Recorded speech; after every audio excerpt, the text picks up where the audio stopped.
The tympanum, or what we also call ear. Talk with our very, very special guest, Glaucio Pessoa. Glaucio today will be discussing about spiritual music.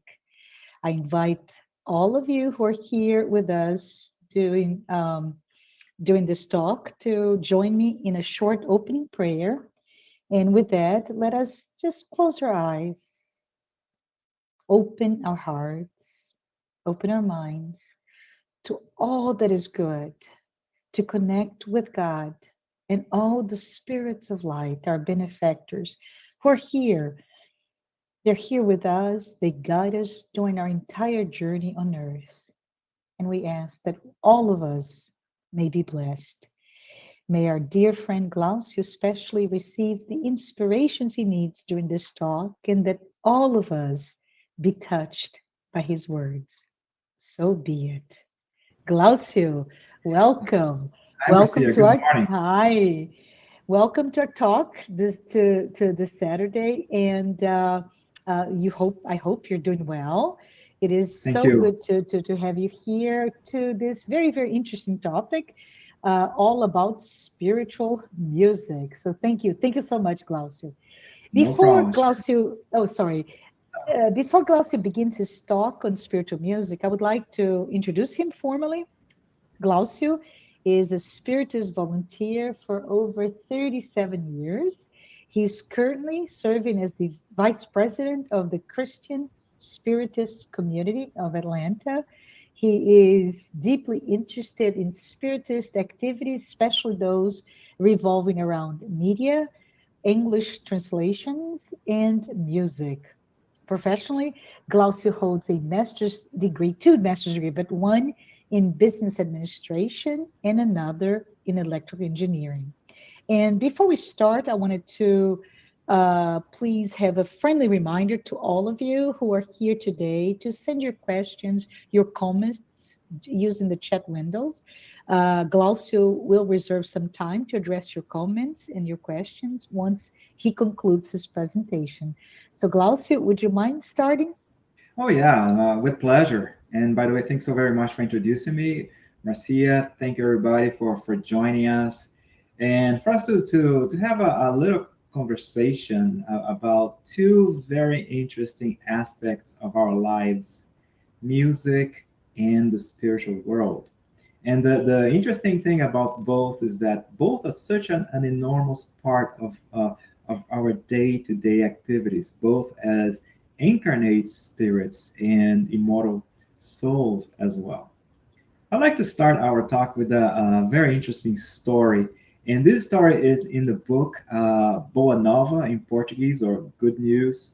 Hopefully, it's going to be translated into English soon, which is pretty much a collection of stories of events that happened during the time of Jesus, as during Jesus' mission on earth, and afterwards as well. The last chapter, which is chapter 30, it tells us about Mary. And according to the Spirit, Umberto de Campos, who narrates the different stories in the book, Mary continued working. She continued doing great charitable work after Jesus ended his mission amongst us here on the material realm. And after 30 years, then came time for her also to return to the spiritual world. And due to her merits, due to her hard work, and also to the level of the spirituality that she has, she was actually received in the spiritual world by a multitude of spirits. Now, those are not just any kind of spirits. Those are what Humberto de Campos qualifies as angelic spirits. So she was welcomed by a caravan of very high spirits. However, and she was to be conducted. She was supposed to migrate with them to the higher planes in the spiritual world. However, before she would do that, she asked them to travel with her, to accompany her to Rome. The reason being is that those were some of the initial persecutions against Christians, and she wanted to make sure that she would go there and give those spirits who were going to be martyrs a little bit of inspiration. So she goes to a prison, and that's a very interesting part of the story because she talks to every one of them, and there were like hundreds of people. Now, people were being unjustly they had been unjustly arrested, and they were sentenced to death, right? And horrible deaths uh, in the arena. So, and then she prays with each one of them. Before she departs, she does something very interesting. She sees a young lady who's crying, who's very sad. She approaches this young lady and she inspires this young lady to sing. Now, the the young woman, she never realized why she felt like singing, but she started to sing. And as she started to sing, all the other prisoners, and they were like, young, the old, men, women, children, and they were all started to sing as well, and they felt revigorated. They felt better and ready for their sacrifices. So it is very interesting here because Mary, in her understanding, she knew that how to leverage music to provide comfort to those spirits who were going through very unjust in our eyes, right? But going through some very tough tribulations. So we see that music in that particular example, it goes beyond just sounds, rhythms, uh, and how it impacts the soul. So today we're going to talk a little bit about this, about spiritual music, um, and with a focus on, of course, material music and how it affects us, but also on music in the spiritual world. So let's talk about music here, the way we understand it. So as incarnate spirits, or reincarnated spirits, I should say more precisely.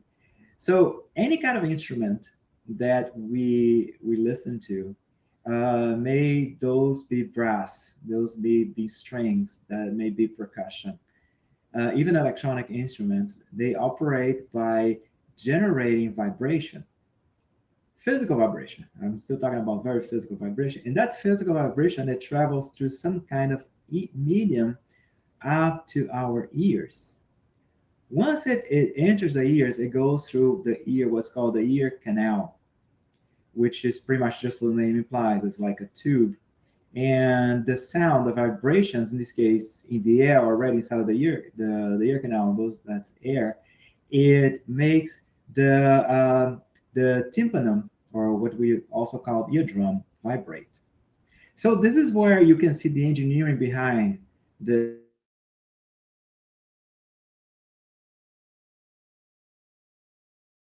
there are three small. There is one's called the hammer, anvil, and the stirrup. And those are ossicles. Those are very small bones. And the purpose of those three bones working together is they amplify the sound. They amplify the sound up to 22 times. After the sound is amplified, physical sound is still, then it is sent to the cochlea, the inner ear, and more precise, the cochlea, and that's where that physical, that vibration, mechanical vibration, is converted into electrochemical signals and sent to our brain. It is an amazing piece of engineering, extremely well designed. And we see here that this is, however, as incredible as it is, it's still so superficial. Because in the book Spiritism in the Arts by Leon Denis, so music is actually expressed in different other manners. And there are some forms of music that we do not recognize yet. So, and believe it or not, we can see this kind of harmony. And the spirit in the book Spiritism in the Arts, the spirit of Massenet, uh, the spirit describes the harmony of the universe and compares it to a symphony. So there's this whole symphony, this whole harmony in the universe. We can see how everything ties together. We see galaxies, enormous galaxies, and with billions of stars, and there is perfect harmony in that in the whole set. And also we see, as Kardec mentions in the Spirit's book, we see small animals, minuscule animals that work together, and by working together over millennia, they built reefs, islands, and continents. So we see here there is this parallel between the harmony of the universe and a perfect symphony, right? So, and even in us, not everybody is a musician. I love music, and I play the guitar. I'm very amateurish, but anybody can produce sounds.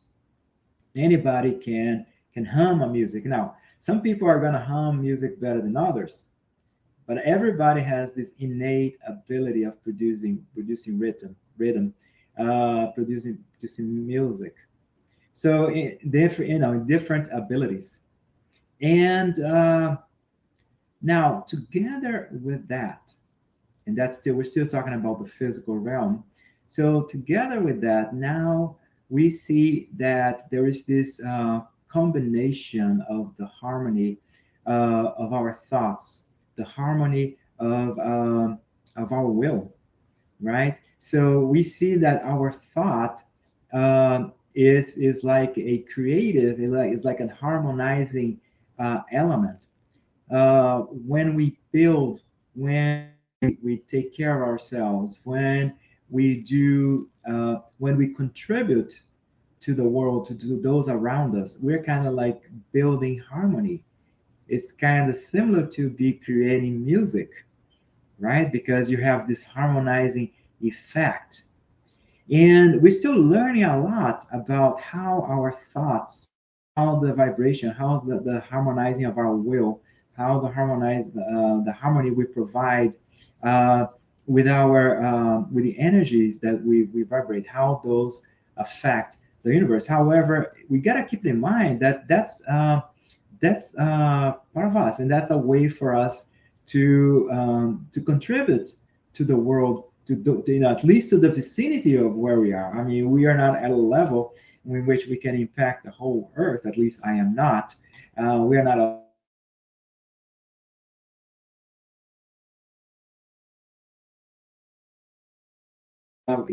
but this music, this harmony that we produce with our minds, with our thoughts.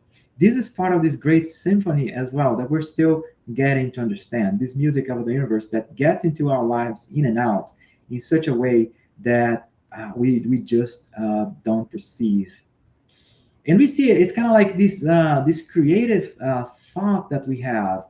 It's can work in both realms. It can both work here, like I mentioned, how we can be constructive uh, in the physical realm, um, and also how it can also contribute again to the harmony and to the well-being, emotional and spiritual of our surroundings. So always, always for us to think how our thoughts, how we perceive, our attitude, it's kind of like, again, it's kind of like this music that we have. Always perceive that, we're like producing music, even though none of us can necessarily play instruments, but we're producing this harmony and these vibrations that we are spreading out all around us. Interestingly enough, Plato mentioned something very, very interesting and very pertinent. He mentioned that music is a moral law. It gives a soul to the universe, wings to the mind, flight to the imagination, a charm to sadness, and life to everything. So this is, you see, he's not, that was way before the Spirits book, and we're going to be talking about the Spirits, an excerpt from the Spirits book a little bit later. But he's already saying that, hey, music is a moral law. It's something that brings morality. It brings, gives a soul to the universe, gives a soul to everything around us, wings to our minds. It frees up our minds.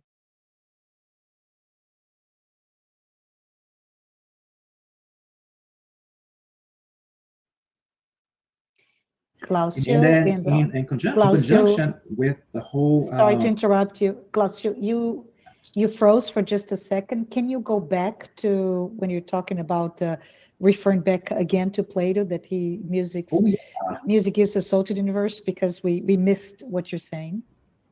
I know, and I saw that. Thank you, Marcia. Yeah, So thank you. again, so again, Plato said right before the Spirits book that music is a moral law. It gives a soul to the universe, wings to the mind, flight to the imagination, charm to sadness, life to everything. So you see, we're going to talk about the Spirits book a little bit later, but Plato was already reminding us of this positive effect that music has inside of us. And also how, indirectly he's saying how we, as being part of the harmony of the universe, we can contribute to music. We can, we can produce music by, without playing an instrument, but just being this harmonizing, have this harmonizing effect, not in the whole universe, but in that microcosmos around us. So he continues saying along the same lines that it is the essence of order and leads to all that is good, just, and beautiful, of which is the invisible, but nevertheless dazzling, passionate, and eternal form. I mean, this is so amazing, right? The understanding an advanced spirit like Plato, who bring us this understanding about music, and again, this harmonizing effect that music has. And we see that how music can get us closer to the divine, just like in the story that is in the book mentioned, narrated, I should say, in the book Good Boa Nova, Good News. See the story about Mary and how she was able to help the early Christians with music, singing, right? So, and we see also on another aspect of music is, so music to movement. Music is related to rhythm, is related to constant movement, and we see that also this relationship with the universe uh, that is always moving. Now, if an individual is a musician of any kind of music, it doesn't really matter the what kind of genre that particular musician specializes in. For a musician to be able to interpret this harmony, uh, he or she needs to be in sync. He or she needs to be in sync with this harmony of the universe, to be in sync with the higher vibrations from the spiritual world. Again, independent of the kind of music, we see beautiful music, classical music. Of course, classical music is the most sublime you can listen to. However, any kind of music, be it jazz, be it pop, any kind of music, any kind of musician can tap into this harmony and translate it, as long as that musician is in sync. And conversely, we see music that is very mundane, right? We see very spiritual music, and we see very mundane. And why is it that we see music that is so mundane? Because we are still at a level. We're still at a level, and we have our own free will to decide what we tap into, are we going to be tapping into this harmony of the universe or not, or are we going to be tapping into the day-to-day problems that we face. So we see, for the most part, mundane music. Um, so, however, we see in us, we have this echo, right? We have inside of us this echo that there is something better, right? And we're gonna get, we know, in the back of our minds, we don't remember, and we act, or we either don't remember, or we act like we don't remember. That we're immortal souls, and there's a life after this. There's a in the more harmonious life. So music also reminds us of that. Music has this potential to tie us to this other reality, right? This other reality. There's some beautiful pieces of music. Uh, there is this guitarist that who passed away, um, Ray Vaughan, and he has a beautiful piece of music. He's a blues. He was he's a blues musician, and he there's a beautiful guitar solo by he's well he heard it, but I'm pretty sure he was inspired. It's Riviera Boulevard. Those who are listening know about it. They know what I'm talking about. Those who have not listened, please check it out. Riviera Boulevard. It's an amazing guitar solo, and the first time I listened to that guitar solo, I was like, I had never heard anything, nobody like that. Meaning, what I mean is that this is not music. This is not conventional music. This must have come from a spiritual world, the spiritual world. And I was reading an interview with him, and he did mention that he felt inspired. It was like one moment inspiration. He didn't quite remember exactly just how he felt inspired. And he said he's not this is not like a spiritist or a Christian musician. He's a blues musician, and he says, I feel like I am praying as I play this guitar solo. So we see here this capacity that we have to produce, to through music, to remind ourselves and others that there is something other, there's something better. And music has an immense message. Music has this potential message that goes beyond words. In the book, The Messengers by the spirit Andrea Lewis, in chapter 32, it has a very interesting narrative. There is another spirit, they were in a room, and another spirit playing keyboard. And she was playing this amazing, this beautiful tune on the keyboard, and that brought what he described as this divine harmony, and that would go straight to the heart. And all of a sudden, he notes something that was unexpected. He heard, and he actually says uh, he was astonished because he starts to feel, even though the spirit, her name is Malia, she was not singing, uh, or she was not producing what would be classified as sounds. The music had a prayer. So it was like, as you're listening to the music was a vehicle for a prayer, right? And it was like, so it was kind of like, he says, the melody was impregnated with these words, with this verbiage, which was silent, at the same time silent, and and engaging, and constructive. It was something that was like, even though it was a silent music, they could feel it, but it was something very positive, something that was very constructive. So this is a very, this is the Messengers, the second book in the series by Andrea Lewis. Very interesting story. I love the series, the 16 books by Andrea Lewis. But definitely, the Messengers is one that I would recommend. So as we progress, right, as we become more spiritualized, then we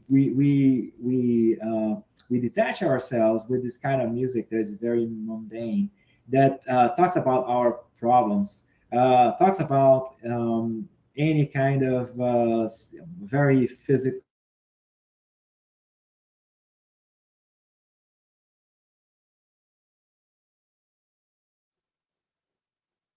So we're gonna learn as we get. I did I freeze Glaucio, again? sorry to So interrupt let me go back again. here. You So you were as we evolve, Yeah. Glaucio, you froze again. So let's go back to you just wrapping up your conversation about Andre Luis, and we start to talk about how we have become more spiritualized and we detach from the so-called mundane music. Can you take it from there?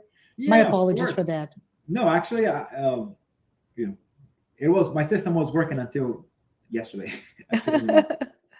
Of course. So as we go beyond, right? I mean, we get detached now because our music, the music in general, most of the music we're going to listen to is going to talk about love problems, financial problems, crime. So why this music so common here on earth? Because that's where we are, right? Those are the mundane situations, the material situations that appeal to us. But as we become more mature, so we're going to be redirecting our thoughts, our interests to other kinds of music that are related to beauty and progress and growth of not only our growth, but the growth of the whole universe. We're not at that stage yet, but we are. And music, I would say arts, they have this means to inspire us. So even though we're not at that level yet, at least we can make an effort to free ourselves from any kind of music that is too mundane and try to think of music that inspires and reminds us of who we are. Spirit, immaterial, eternal spirits who have a lot to grow, and there's a whole universe there out there. Literally speaking, there's a whole universe for us, and so much room for us to grow. So these harmonious law is all over creation, and all the beings in the that in the universe, they are impacted from the most infamous, not the most infamous, but the tiniest creatures to the highest, the most elevated spirits. They all somehow impacted by this music. And the music has also, as such, we talked about music as a harmonizing, with a harmonizing effect on us, and as such, it brings us health. It is a great helper for health. And there is a very interesting passage here that, believe it or not, is from the Old Testament. It's from Samuel, chapter 16, verse 23. And it came to pass when the evil spirit from God was upon Saul, Saul was the king, that David took a harp and played with his hand. So Saul was refreshed and was well, and the evil spirit departed from him. This whole passage, the whole story behind this passage is quite interesting. It grants a lecture by itself because there's a whole interpretation of why. Uh, and it's funny because this was not written by a spiritist, believer, but it's talking about evil spirit, right? An evil spirit sent from God, which is quite interesting. God would not send an evil spirit. And again, this is we attract our evil spirits by our own actions. But I mean, again, this passage by itself grants a lecture. But the most important thing here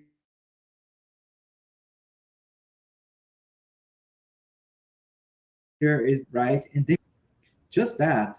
So again, so when David took his harp and started playing, just by doing that, that allow the spirit, the inferior spirit, to depart.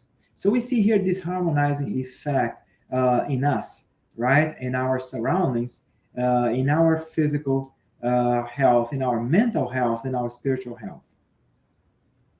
And very interesting also is that if you add to it, to the music, to the melody, if you add words, if you add lyrics, then we can also bring these notions. Also, we can have a way to better, uh, I should say, to better inculcate or better transmit this positive, these thoughts, right? This positive uh, sensations and this harmonizing effect to folks. So the music, if you add the music to the music, the lyrics, because then you have the melody, you have the harmonious melody, which has again the harmony, and then at the same time you also have the combination of the words that can bring a positive message.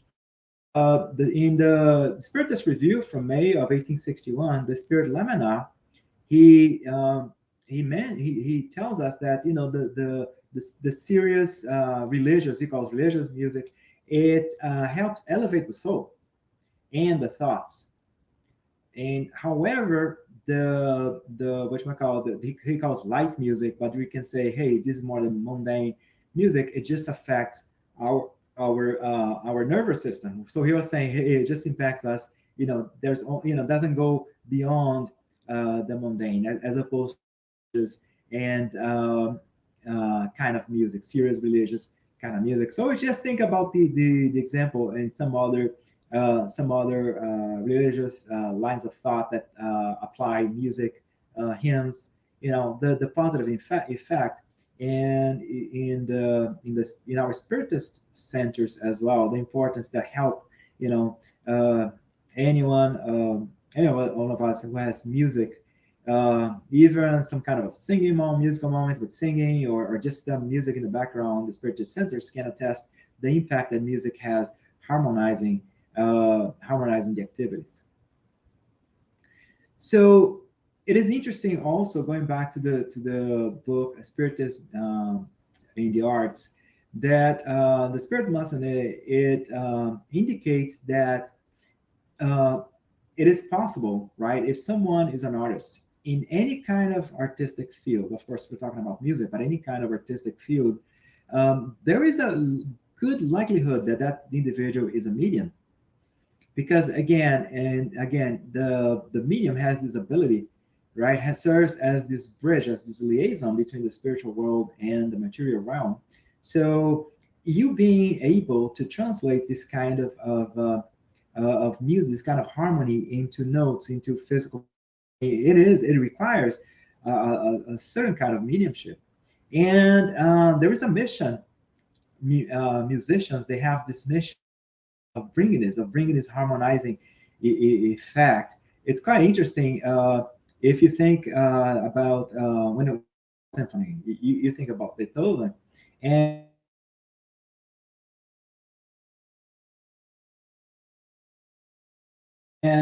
before him,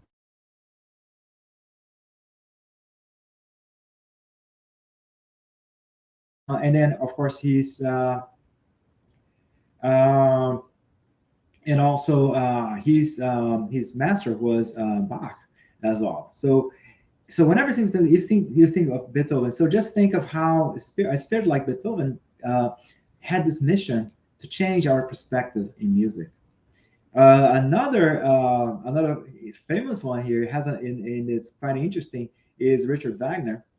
And an aspect of Wagner's music, I mean, Wagner, Richard Wagner being an reincarnated spirit like us, he always has these. Even though he there's this spiritual aspect of his music. There's also a material, like if you think about the Valkyries.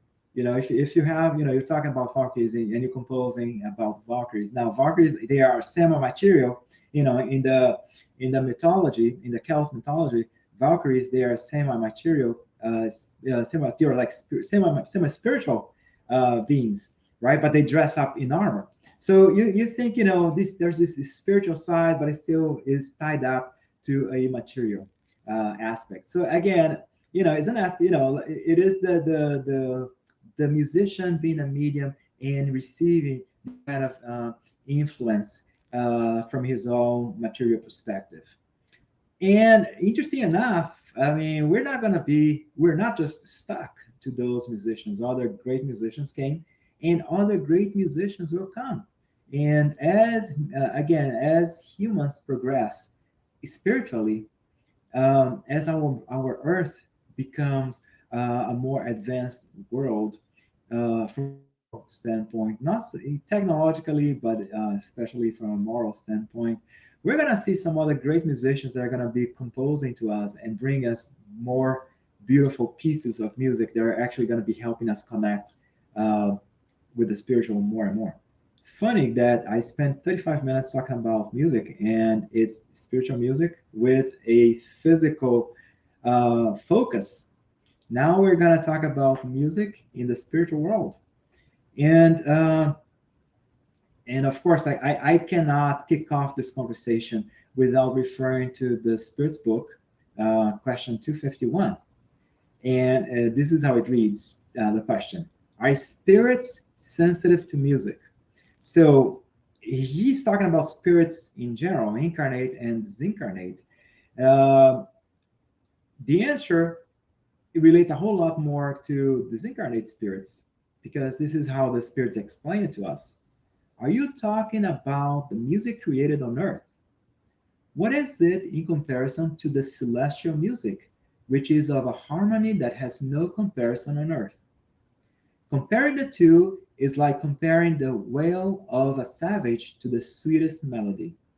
Lower spirits may enjoy your music because they are not yet able to appreciate anything more sublime.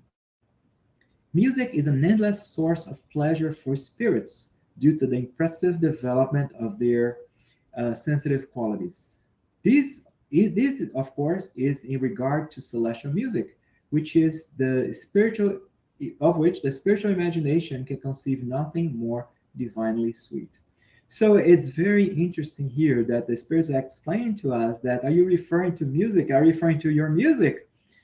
Right? And what is it compared to?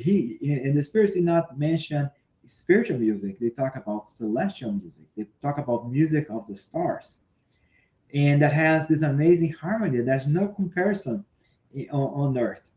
So it's like, comparing the wail of a savage to the sweetest melody. So we see here that the spirits, they say, yeah, you know music, you appreciate music here on earth. However, there is other music, there is more advanced music, there is this celestial music, and I'll go back to it in a little bit later.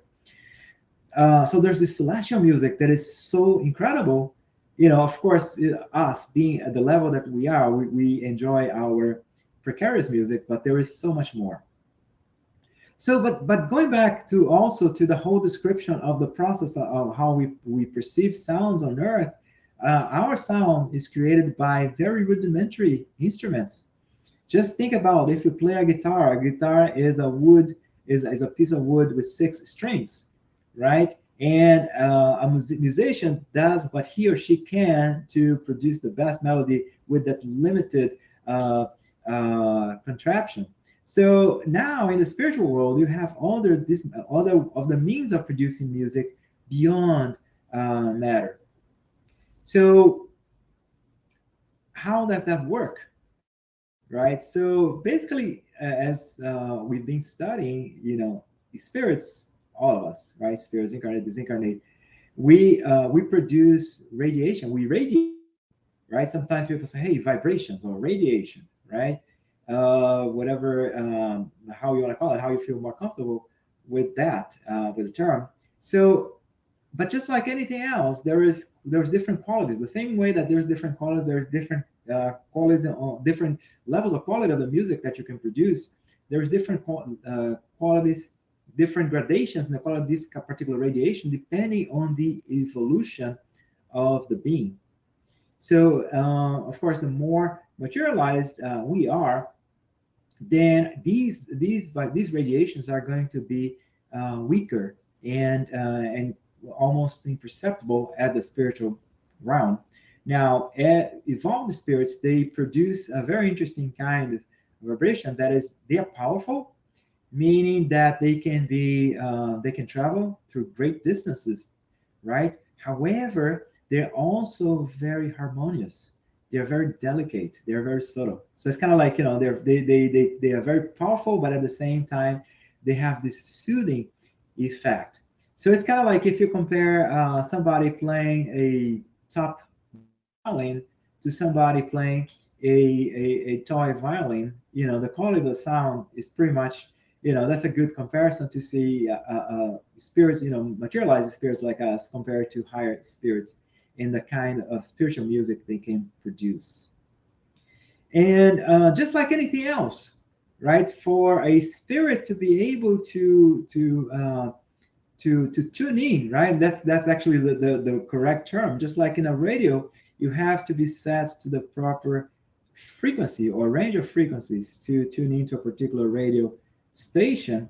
So it is very similar as well. You have to be in resonance. You have to resonate with that frequency. Let's say for a radio station, for you to be able to listen to it. The same way a spirit needs to be in symphony. He needs to also in tune. He needs to resonate to be able to feel those vibrations, that energy, that radiation. However, it is a sensation very different. It is very different for spirits. The kind of sensation that they feel is not just a sensation of pleasure that we feel when we're listening to music here. It is like an emotional, a lot more emotional, almost like ecstatic sensation. And there's this more. It's very interesting the way it is described. Again, in the spiritism and the arts, that it is like a moral sensation. It is very, to us, it's kind of hard for us for me to perceive, music having this music, the spiritual music having uh, this moral sensation, like this sensation of moral well-being in a spirit. And while we're talking about spiritism in the arts, so the spirit Massenet, and by the way, Massenet was a composer in the 19th century, and he came back in the book Spiritism in the Arts. There are two spirits who communicate. There is one spirit whose name is Estet, and that spirit, he talks about sculpture and painting. And there's the spirit Massenet, who talks about music and poetry. If you folks allow me to make a plug, if you have not read Spirit Arts, it is amazing. Of course, everything by Leone is great. Um, you know, but the Spiritism in the Arts brings this perspective of art that goes beyond the physical and how. So going back here to Spiritism in the Arts, again, the Spirit Massenet, he mentions something interesting, that in the spiritual world, the spirits not only besides these vibrations, also there is a color effect as well. So spirits also perceive music as color. So it's very interesting, and depending on the kind of emotions that music will bring, there's a different color that's going to be also. So it is also interesting for us to see this other characteristic of music that goes beyond our physical eye, our physical ears, right? And of course, physical eyes and physical perceptions. So he mentions that, like for instance, a blue, right?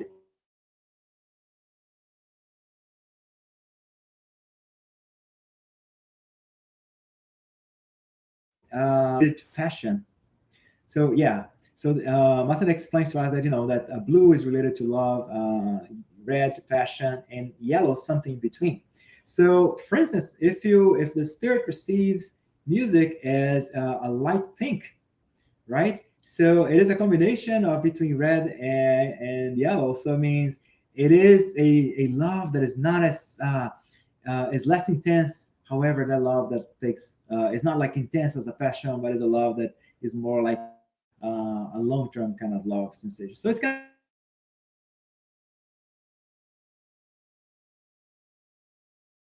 of that these colors, it's really interesting for us to see that these colors, as the spirits perceive them, they provide us feelings and sensations that we know of, but there are some other ones that we still do not perceive. So there is this different way to look at music. In the Spiritist Review of May of 1859, there's a short but very interesting interview with the Spirit Mozart, and of course the question to him was, it was the fifth item in that interview. It's a very short interview. I believe there are only 8 items, 8 questions, and the fifth question to him was, of course, to talk to Mozart, the spirit, you're going to talk about music. So they ask, can the music in the world where you live compare to ours? Okay, so can the music in the spiritual world compare to ours? And he's saying, you would have difficulty understanding it. We enjoy senses that you still don't have. Okay, so it is hard for us to compare our music on earth to the music in the spiritual world because we lack these senses. You know, we lack this way to perceive these additional, again, these other means to perceive music. In the next question, question number 6 is, we were told that there is a natural universal harmony in your world that we do not know here. Again, talking about the spiritual world. And Mozart explains, it is true. You create music on earth. Here, the whole nature produces melodious sounds. So again, is this other paradigm, instead of you having to stroke an instrument and play some tunes, there is this other way to perceive this harmony of the universe that goes around, that is around you, right? Again, this whole universe so harmonious, from the microcosmos to the microcosmos to the macrocosmos.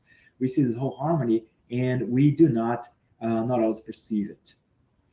So, and like I was mentioning before, higher spirits, they can produce these vibrations, and those angelic beings, they can send those to us, and those can travel. I mean, those are very powerful, very subtle and very soothing, and they are able to traverse the universe and reach the atmosphere of whole worlds. And so it is up to us, right? It is up to us to be in sync. It is up to us. We have the choice to, we have our free will to decide, okay, am I going to be absorbing, I'm going to be in touch with this incredible music, right? These incredible vibrations that is coming from higher up, way high spirits that are reaching Earth, or am I going to close myself to them? And you see, even there, we have our free will. So in the next 12 minutes, I have I'll start concluding our talk here. And again, I'll be open for us to questions and have a discussion a little bit later. But let me just finalize here. So we see here that, so in Spiritism, we're just not, as Spiritists, we know this is not just one life, right? We have different shots at something that's called life, and that allows us to grow. And as we grow, we open our doors, the doors of our mind, of our spiritual mind, to a knowledge that is more encompassing. And as that our intelligence expands, because we both evolve both morally and intellectually, then we can have a better understanding of what's beautiful. And eventually, we're going to be able to capture, to perceive this incredible music in the universe that is still escapes us.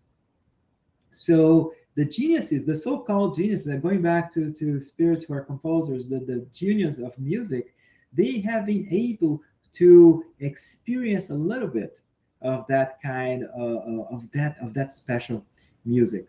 We see here again in the Spiritist Review of 1868, there is the spirit, the composer Rossini, as a spirit. So he makes a very, he's an incredible composer, incredible classical composer.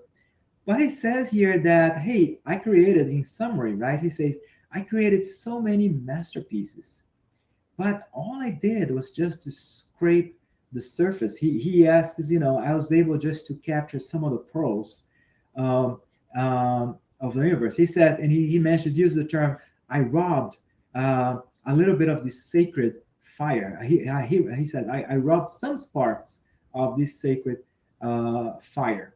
And he says, us, right? He's talking about us, composers. They do not create anything, that they copy from the large, the great book of nature. And they impress the masses, but the masses don't realize that sometimes they distort the music. The music's not really the same. So it is hard. Again, he's saying that our brains are still unable to capture, especially as incarnate, all the different variations of music. So, and at this time, we're not at this point. Rossini continues saying, he's saying, hey, we're not at this point. He says later, much later, right? So again, he's saying as we evolve, we're going to be able to capture this kind of celestial music again. So the Rossini as a spirit now in posthumous works, he has a different paragraph. He explains to us that spiritism, as it moralizes man, humankind, it will affect us. It will affect us in great influence, and will impact our music. So it's saying, talking about spiritism, and pretty much the by spiritism here, the knowledge of a life after death. Knowledge that life goes on, that there's a spiritual world. So this type of understanding. So it is going to produce composers that will communicate their virtues through this music, right? So it's kind of interesting that if you think of Rossini, if you think people like Rossini, like Beethoven that we mentioned before, Richard Wagner, we think those people are virtuosos, like Mozart as well.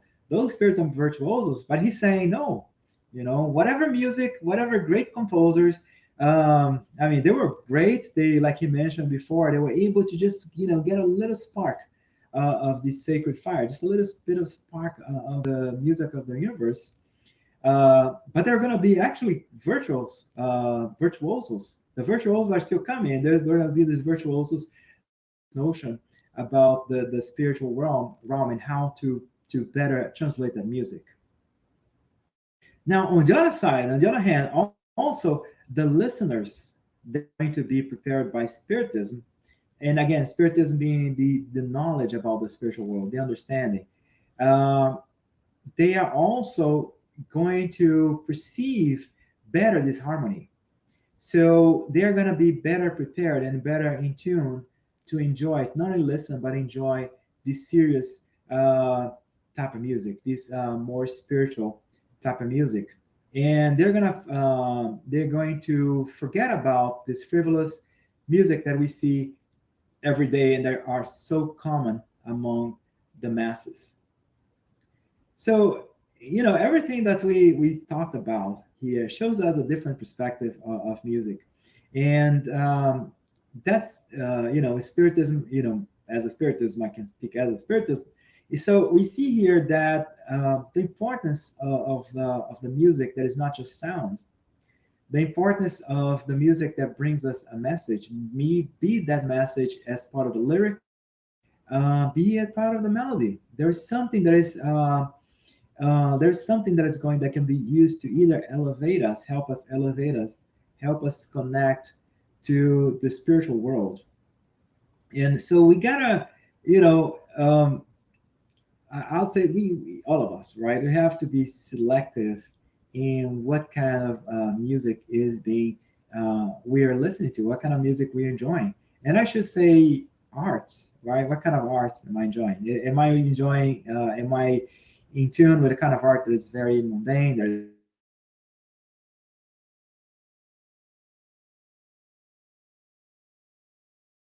There's kind of art that connects me to the spiritual. A kind of art that reminds me that there's so much more.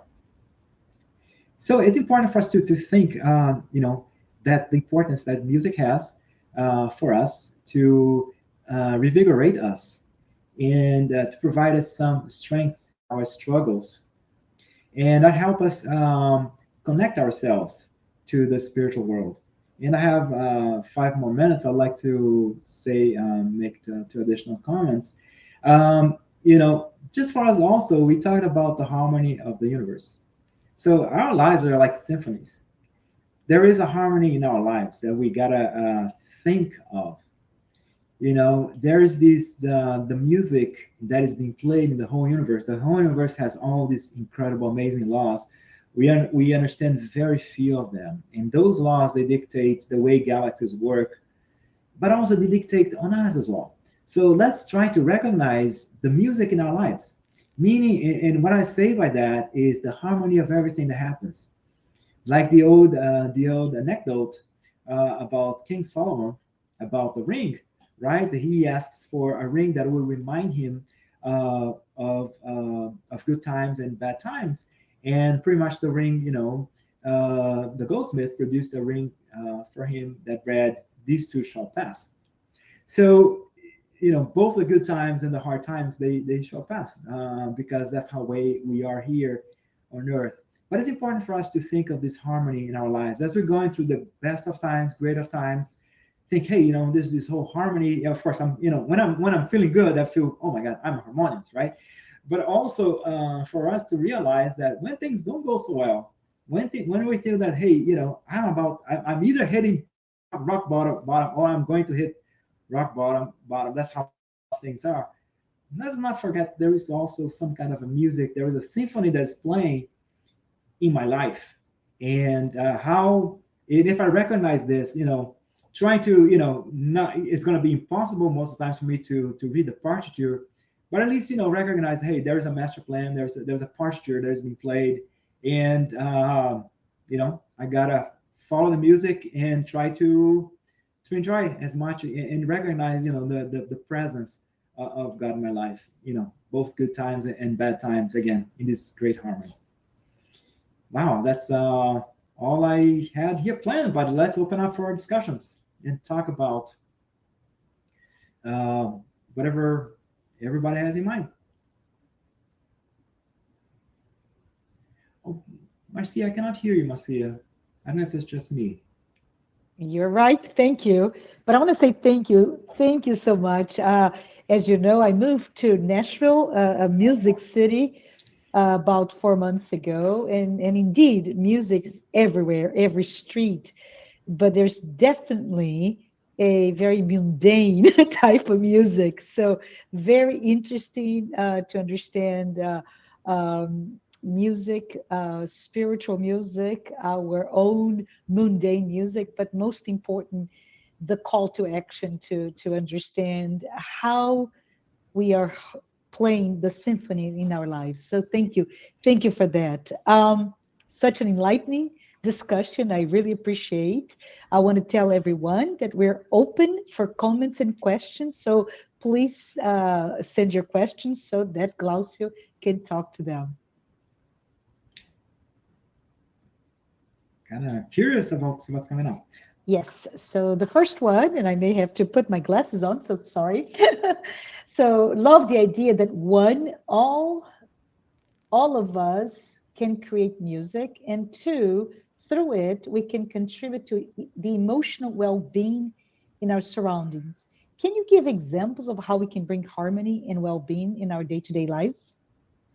Yeah, so I was mentioning before about this whole idea of thoughts and harmony, and using this organizing process of a thought and a harmony as a creative force, right? Mhm. And also the power of will and the energy that we vibrate.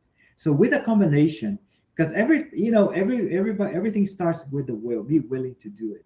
Mhm. So now, so to summarize, is as we harmonize our thoughts, as we, in wherever situation we are, the very least we can do is to maintain ourselves in harmony and calm, or at least as calm as we can be, as harmonious we can be, to irradiate those around us. So pretty much for us to be like a beam of positive energy, regardless of where we are.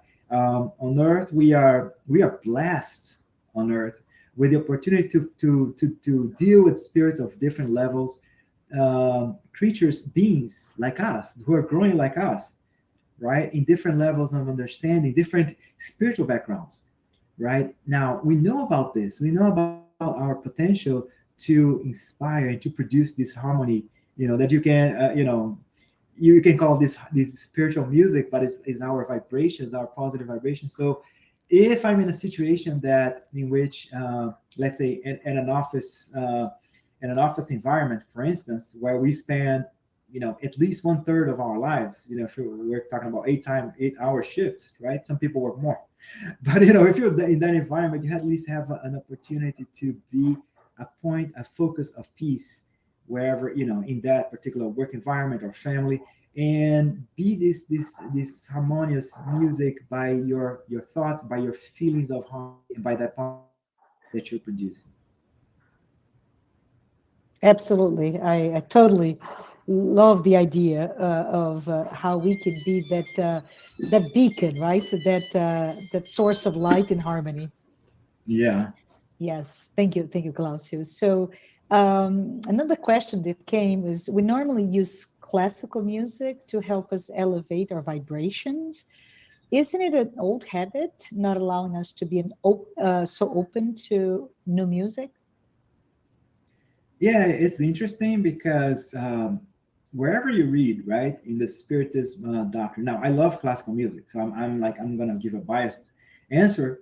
Uh, but wherever you read in the literature, spiritual literature, nobody says classical music. I haven't heard, right? There could be, but nobody says you gotta listen to classical music. People say music, right? And what they say, whatever music you listen to, that's not compared to the music in the spiritual world. So if you go, the funny thing with classical music is kind of like you never go, usually you would not go wrong, right? As well as be this very harmonious, usually very harmonious, very peaceful. So if you go with classical music, however, there is pieces of music everywhere. There's like, and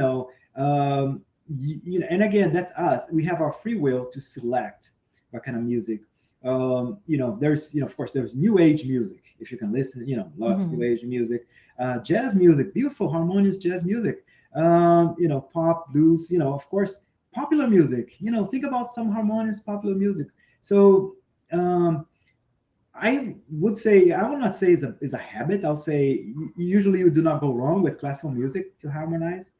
However, yeah, again, we should all be open to different ideas, and definitely there's beauty in any kind of music you can listen to. I haven't found anything heavy metal, but maybe there's a spiritual heavy metal musician out there. I'm not sure yet. Awesome. So let's see what's the next question. Um, the idea that we evolve as spirits, music we create will also evolve to less material, mundane topics.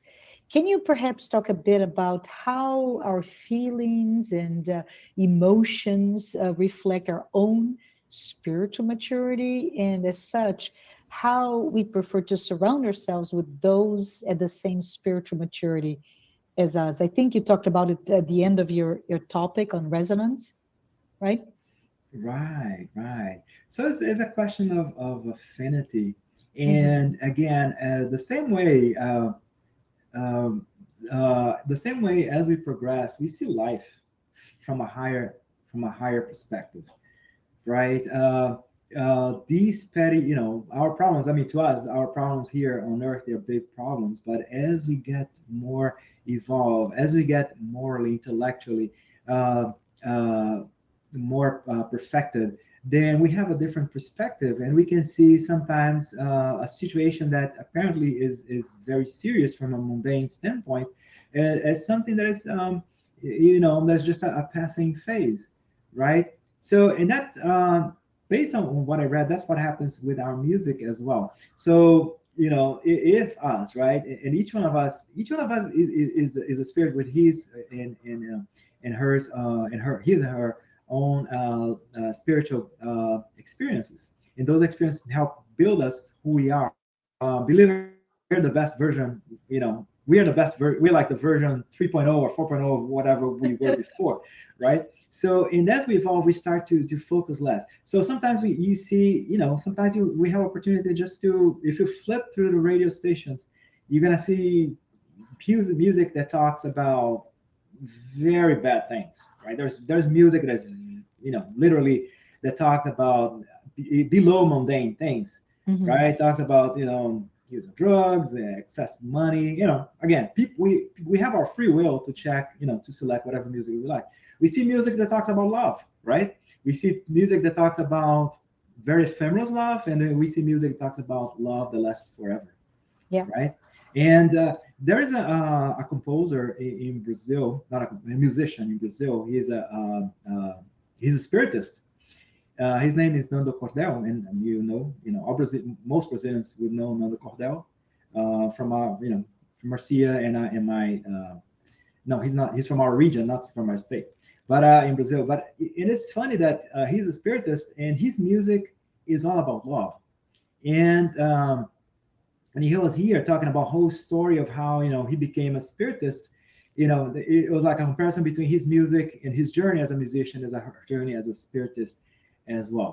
So pretty much, what it boils down to is that we feel attracted, we feel affinity for those things that appeal to us depending on our level, and we're gonna feel affinity for those who are close to us, like you mentioned, Marcia, those who are in tune to us, right? So yeah, I mean, if it's a very, if it's a particular concert, you're gonna see people who appreciate that kind of music and could have possibly some kind of a background that is similar to mine. And by background, I don't mean just in this life, but from previous lives.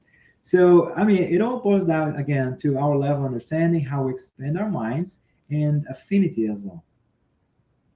Absolutely.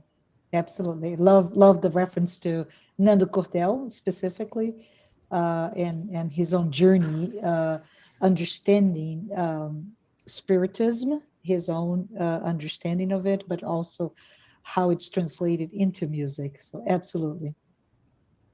Let's see if we have another one. Another question that we have is, a music genius would have to reincarnate without their music abilities in order to evolve in other areas. Is this correct? Can you comment?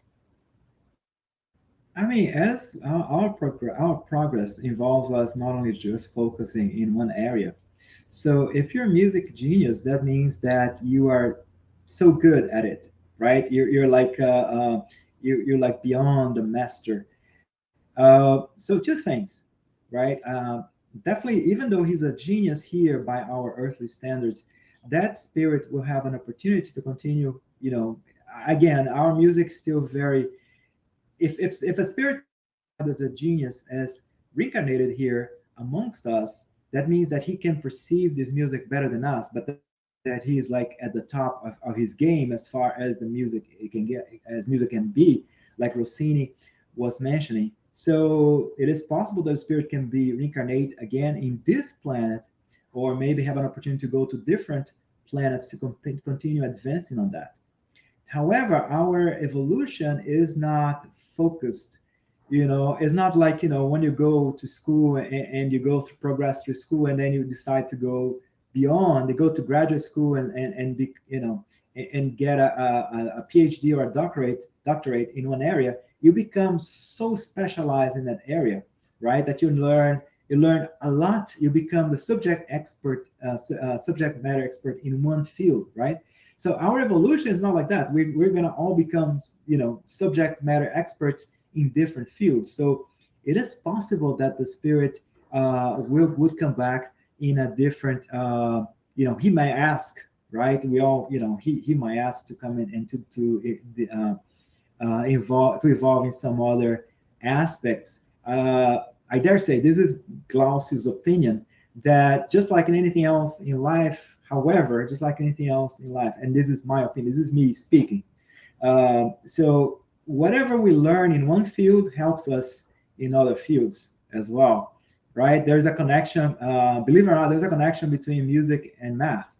The way for instance, on a guitar, the way the strings are set up, the notes are set up, there's a mathematical logic behind it. You can actually come up with a mathematical model for the waves, for the notes, and for the melody. So it's possible that a musician may come and learn about mathematics, and he's gonna get some of that learning from mathematics, from music, and help him with mathematics. And that can be with anything. Maybe a mathematician now wants to learn about music, right? So it's kind of like, I mean, this is me expressing my opinion, but I'll say it is possible. I mean, we'll have to evolve in different fields as well.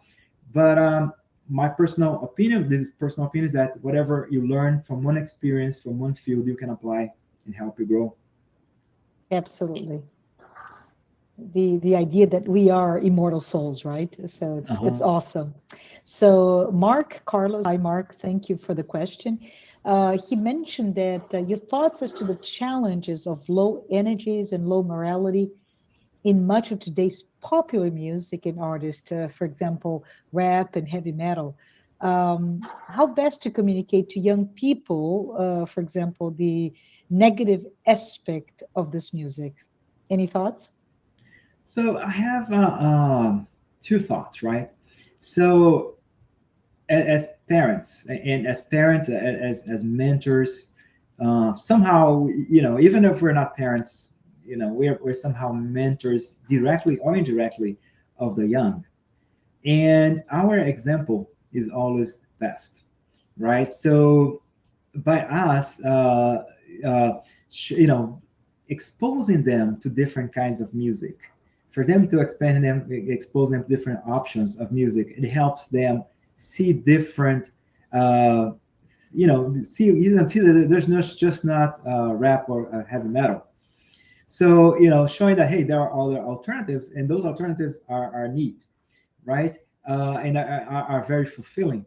Now, what I learned as a parent is that whatever you tell your kids, they're going to do the opposite. So if you keep telling your kids, hey, don't listen to rap, don't listen to heavy metal, what's going to happen? They're going to listen to the heaviest metal, and the rap with the most explicit lyrics. I mean, that's part of a spirit going through that process of adolescence goes through, is that process of independence, right? So I mean, sometimes exposing, and talking to them and making them think, right? And say, hey, this song talks about drug usage, but this is not something that that is very constructive, or that heavy metal song is talking about death.